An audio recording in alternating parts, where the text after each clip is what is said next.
দীপা কুন্তলাকে বলে, আপনি এ বাড়িতে আসলে আপনার ছেলের যা হাল করেছি আপনার আমি সেই হাল করেই ছাড়বো। আপনাকে আমি গুলি করে মারবো। এই কথাটা সোনা এসে শুনতে পেয়ে দীপাকে কথা শোনায়। এরপর সূর্য ঘরে এসে বাইরে চিৎকার চেঁচামেচি শুনে বলে, সোনা কি ম্যাডামের সাথে খারাপ ব্যবহার করছে? তারপর সোনা সেখানে এলে সূর্য বলে, তুমি ওনার সাথে এরকম ব্যবহার কেন করছো? তুমি জানো উনি কে? সোনা বলে, তুমি ওই মহিলার সাথে একদম দেখা করবে না। এই নিয়ে তারা তর্ক করতে থাকে। তখনই পালক গিয়ে সোনাকে সেখান থেকে সরিয়ে নিয়ে আসে।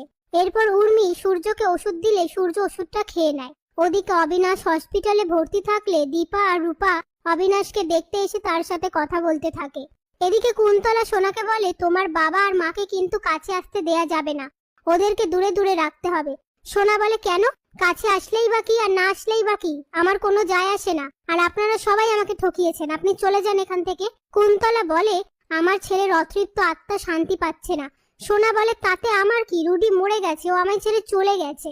এই বলে সেখান থেকে অন্য একটা ঘরে এসে রুডির ছবি নিয়ে কান্নাকাটি করতে থাকে। সেটা দেখে কুন্তলা আপন মনে বলে, সোনা দীপার প্রতি নরম হয়ে যাচ্ছে, আমাকে কিছু একটা করতে হবে। রাত্রিবেলা সূর্য দীপার সাথে দেখা করতে আসে আর দীপা বলে, আপনি এত রাতে এখানে? সূর্য বলে, জানি না, ঘুম আসছিল না, কিসের একটা টান হচ্ছিল তাই চলে এলাম।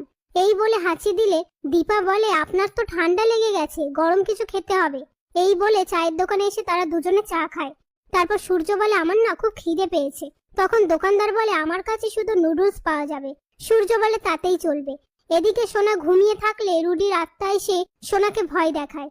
এরপর রুডি সোনার কাছে আসতে গেলে সোনা অজ্ঞান হয়ে যায়। ওদিকে সূর্য দীপাকে বলে, আপনার কাছে এলে না আমার খুব ভালো লাগে। এ কথা শুনে দীপা আপন মনে বলে, এই শান্তি চিরকাল পেতে চেয়েছি আর দিতেও চেয়েছি ডাক্তারবাবু, আর আমার সন্তানদের। পেরেছি কই?